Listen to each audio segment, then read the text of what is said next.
Chapitre 70. Un matin, je dis à ma mère : « As-tu quelque chose à faire dire à monsieur Denré ? Je vais à Vouty. »« Que vas-tu faire chez monsieur Denré ? » ?»« Lui demander une lettre pour le général Foy. » Ma mère leva les yeux au ciel. Elle se demandait d'où me venaient ces pensées qui concouraient à un même but. Monsieur Denré était cet ancien ami de mon père qui, ayant eu la main gauche mutilée à la chasse, s'était fait conduire chez nous. Là, on se le rappelle, l'ablation du pouce lui avait été très habilement faite par le docteur Lécosse, et comme ma mère avait eu les plus grands soins de lui pendant toute la durée de la maladie produite par cet accident, il nous portait dans son cœur, ma mère, ma sœur et moi. C'était donc toujours avec un grand plaisir qu'il me voyait arriver, soit comme messager de maître Menson, son notaire, quand j'étais chez maître Menson, soit pour mon propre compte. Cette fois, c'était pour mon propre compte, je lui exposais le motif de ma visite. Lorsque le général Foy s'était mis sur les rangs pour la députation, les électeurs ne voulaient pas le nommer, mais M. Denré avait soutenu sa candidature, et grâce à l'influence de M. Denré dans le département, le général Foy avait été élu. On sait l'ascendant que l'illustre patriote avait pris à la Chambre. Le général Foy n'était pas un orateur éloquent, c'était bien mieux que cela. C'était un cœur ardent, prêt à se mouvoir au souffle de toutes les nobles passions. Pas une haute question n'a passé devant lui, pendant tout le temps qu'il est resté à la Chambre, qu'il n'ait soutenu cette question si elle était honorable, qu'il ne l'ait combattue si elle était douteuse. Il avait à la tribune des mots terribles, des ripostes de duel, des coups droits, presque toujours mortels, à ses adversaires. Au reste, comme tous les hommes de cœur, il usa sa vie à cette lutte la plus incessante et la plus acharnée de toutes. Elle le tua en l'immortalisant. Le général Foy, en 1823, était à l'apogée de la popularité, et de ce fait où il était parvenu, il donnait de temps en temps à M. Denré des signes de vie, lesquels prouvaient à l'humble fermier, qui, comme Philoctète, avait fait des souverains, mais n'avait pas voulu l'être, qu'il lui avait gardé une vive et reconnaissante amitié. M. Denré ne répugna donc aucunement à me donner la lettre que je lui demandais, elle était des plus pressantes. Et puis la lettre écrite, signée, cachetée, M. Denré s'informa de mes ressources pécuniaires. Je les lui mis sous les yeux, ainsi que les moyens ingénieux à l'aide desquels j'étais arrivé à ce résultat. « Ma foi, dit-il, j'avais bien envie de t'offrir ma bourse, mais en vérité, ce serait gâter l'ensemble de tes opérations. On n'arrive pas où tu es pour échouer.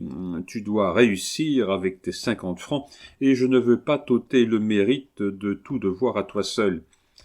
Va donc en paix et avec courage. Si tu as absolument besoin de mes services, écris-moi de Paris. Ainsi, vous avez bon espoir, dis-je à monsieur Denré. Excellent. Venez-vous jeudi à Villers-Cotterêts ? Le jeudi était le jour du marché. Oui, pourquoi cela ? Parce que je vous prierai en ce cas de faire partager cet espoir à ma mère. Elle a une grande croyance en vous, et comme chacun s'acharne à lui dire que je ne ferai jamais rien... Ah, le fait est que tu n'as pas fait grand-chose jusqu'à présent. Parce qu'on a voulu me pousser dans une voie qui n'était pas la mienne, cher monsieur Denré, mais vous verrez que lorsqu'on me laissera faire librement ce à quoi je suis destiné, vous verrez que je deviendrai un grand travailleur. Ah, prends garde, je m'y engagerai en ton nom vis-à-vis de ta mère. Vous le pouvez, je vous en réponds. Le surlendemain, comme il était convenu, M. Denré vint à Villers-Cotterêts et vit ma mère. Je guettai son entrée. Je laissai engager la conversation, et j'entrai à mon tour. Ma mère pleurait, mais paraissait décidée. En m'apercevant, elle me tendit la main. « Tu es donc résolue à me quitter, dit-elle. Ah, il le faut, ma mère. D'ailleurs, sois tranquille, si nous nous quittons cette fois, ce ne sera pas pour longtemps. Oui, parce que tu échoueras et que tu reviendras à Villers-Cotterêts. Non, ma mère, non, c'est parce que je réussirai au contraire et que tu viendras à Paris. Et quand veux-tu partir ? Écoute, bonne mère, quand une grande résolution est prise, le plus tôt qu'on l'accomplit est le mieux. Demande à monsieur Denrée. Oui, demande à Lazari. Je ne sais pas ce que tu as fait à monsieur Denrée, mais le fait est, parce que monsieur Denrée est un esprit juste, ma mère, qu'il sait que chaque chose, pour acquérir de la valeur, doit se mouvoir dans le milieu qui lui est destiné. Je ferais un mauvais notaire, un mauvais avoué, un mauvais huissier. Je ferais un exécrable percepteur. Tu sais bien que 3 maîtres d'école se sont usés à me faire aller au-delà de la multiplication et n'ont pas pu y réussir. Eh bien, je crois que je ferais quelque chose de mieux. Quoi, malheureux? À ma mère, je te jure que je n'en sais rien, mais tu sais ce que nous a prédit cette diseuse de bonne aventure que tu interrogeais sur moi. Ma mère poussa un soupir. « Qu'a-t-elle prédit » demanda monsieur Denrée. « Elle a dit, repris-je, elle a dit, je ne puis pas vous dire ce que sera votre fils, madame, seulement je le vois à travers des nuages et des éclairs, comme un voyageur qui traverse de hautes montagnes, arrivé à une position où peu d'hommes arrivent. Je ne dirai pas qu'il commande au peuple, mais je vois qu'il leur parle. Votre fils appartient, sans que je puisse rien indiquer de précis sur sa destinée, à cette classe d'hommes que nous appelons les dominateurs. Alors mon fils sera roi, dit en riant ma mère. Non pas, mais quelque chose de pareil, quelque chose de plus enviable peut-être. Tous les rois n'ont pas une couronne sur la tête et un sceptre à la main. Ah, tant mieux, dit ma mère, je n'ai jamais envié le sort de madame Bonaparte. J'avais 5 ans, monsieur Denrée. J'étais là quand on tira cet horoscope sur moi. Eh bien, je veux donner raison à la bohémienne. Vous savez que les prédictions ne se réalisent pas toujours parce qu'elles devaient se réaliser, mais parce qu'elles ont jeté dans les esprits de ceux à qui elles ont été faites une fixité de désir qui a influé sur les événements, qui a modifié les circonstances, qui les a conduits enfin au but qu'ils ont atteint parce que ce but leur a été révélé d'avance, tandis que sans cette révélation, ils seraient passés près de ce but sans l'apercevoir.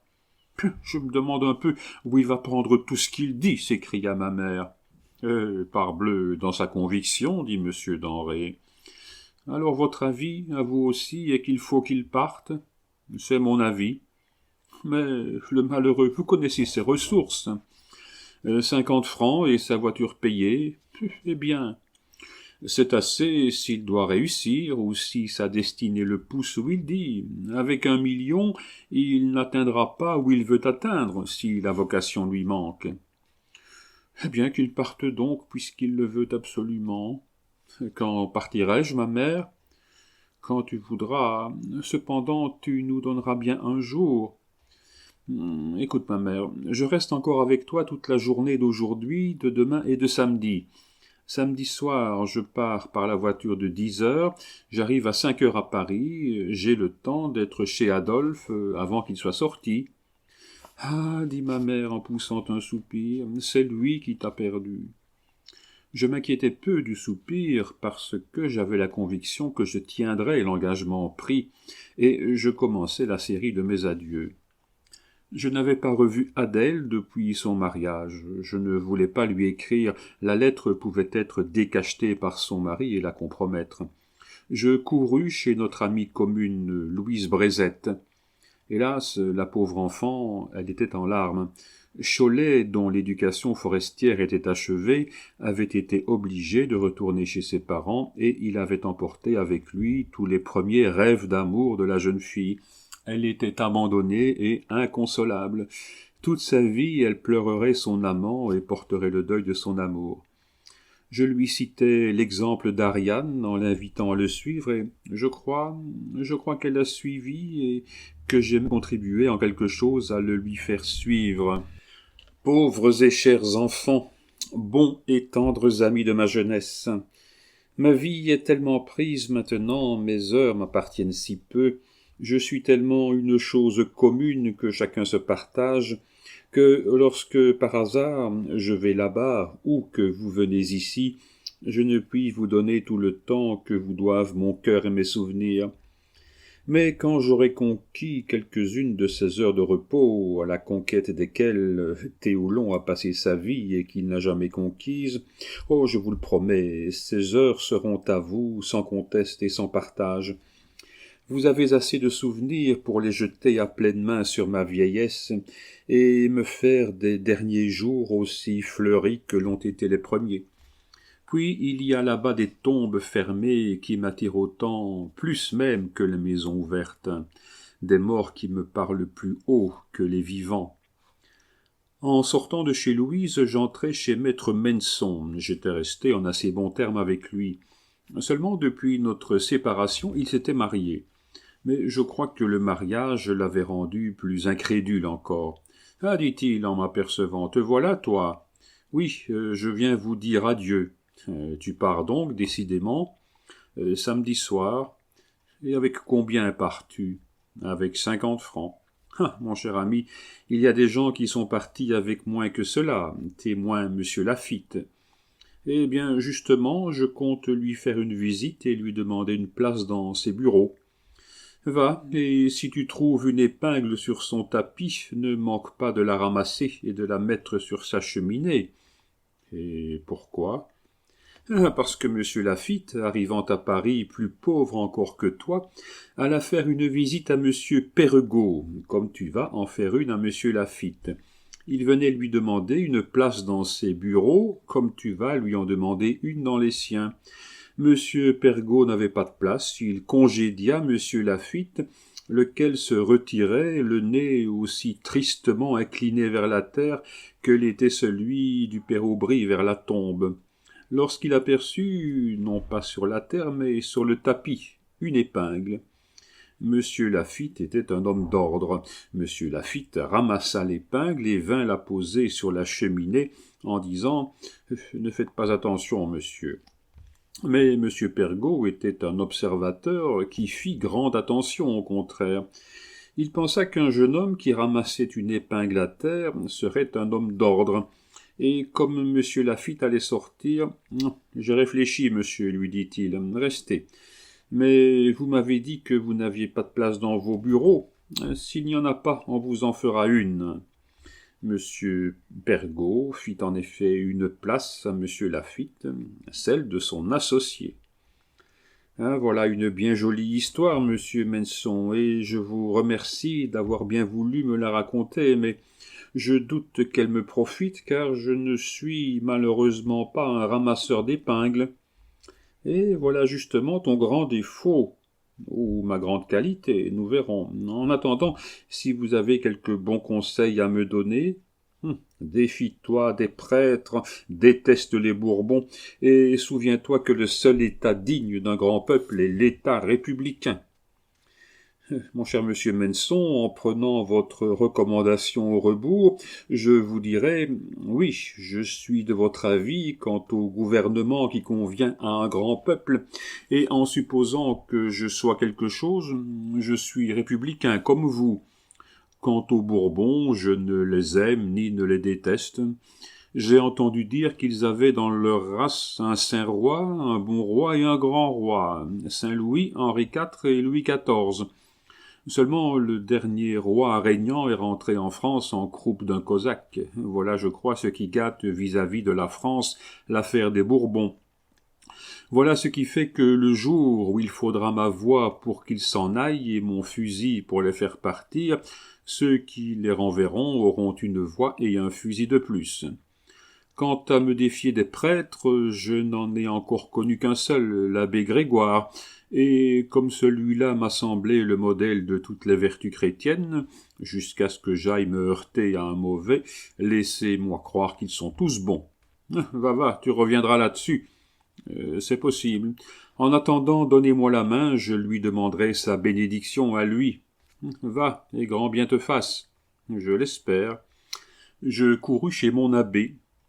Eh bien, me dit-il, tu nous quittes donc ? Comme on le voit, le bruit de mon départ s'était déjà répandu partout. Oui, monsieur l'abbé, et je viens vous demander de ne pas m'oublier dans vos prières. Oh, mes prières, je crois que c'est la chose dont tu te soucies le moins. Ah, monsieur l'abbé, rappelez-vous le jour de ma première communion. Oui, je sais, il a produit sur toi une si profonde impression que tu as voulu rester dessus et que on ne t'a pas revu à l'église depuis. Croyez-vous qu'à la 10e fois, la communion m'eût fait le même effet qu'à la première? Eh mon Dieu, non, je le sais bien. Malheureusement, on s'habitue à tout en ce monde.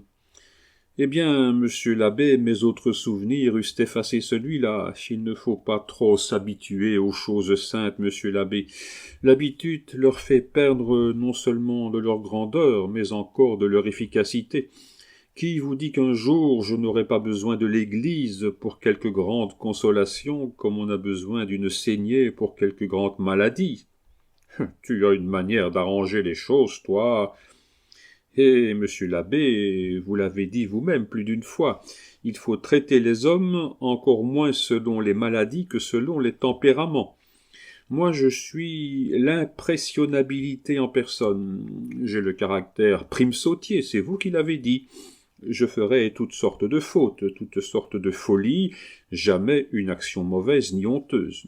Non pas que je sois meilleur qu'un autre, mon Dieu, mais parce que les actions mauvaises et honteuses sont le résultat de la réflexion et du calcul, et que, quand j'agis, c'est sous l'inspiration du moment.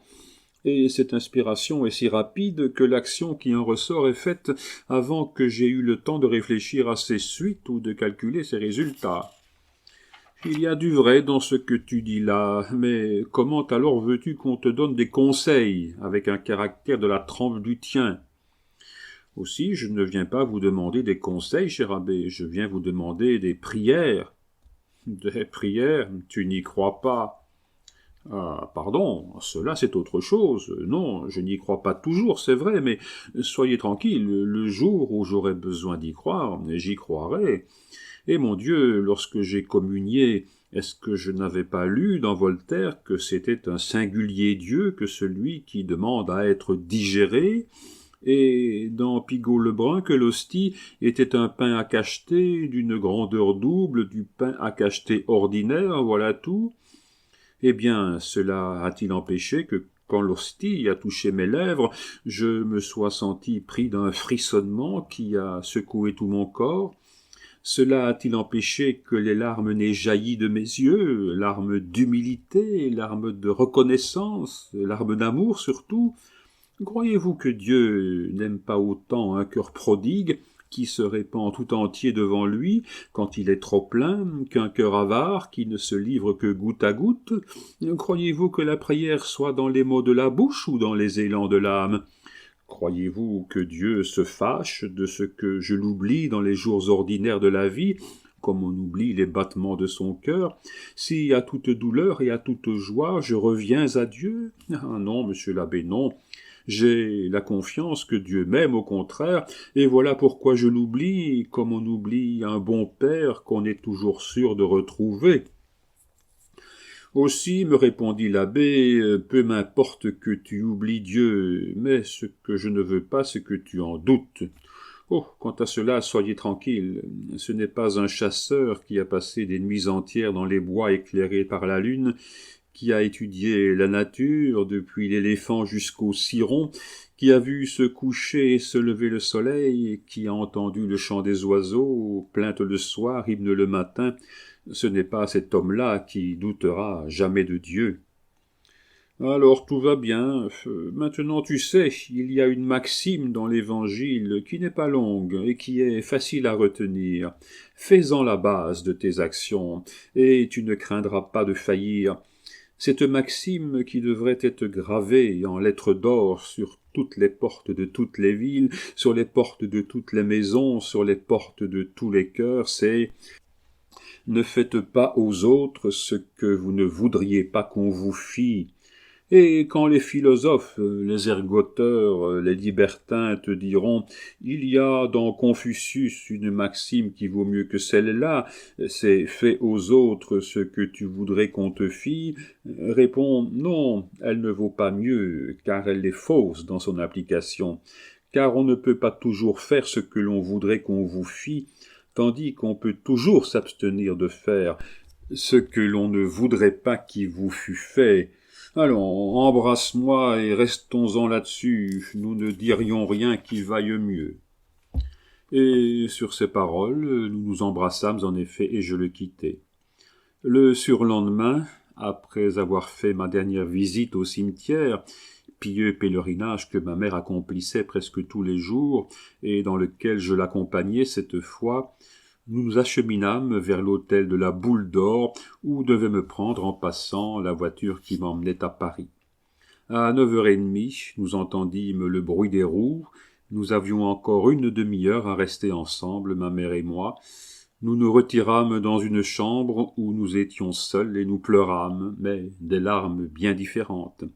Ma mère pleurait dans le doute, moi je pleurais dans l'espérance. Ni l'un ni l'autre de nous ne voyait Dieu, mais bien certainement Dieu était là et Dieu souriait.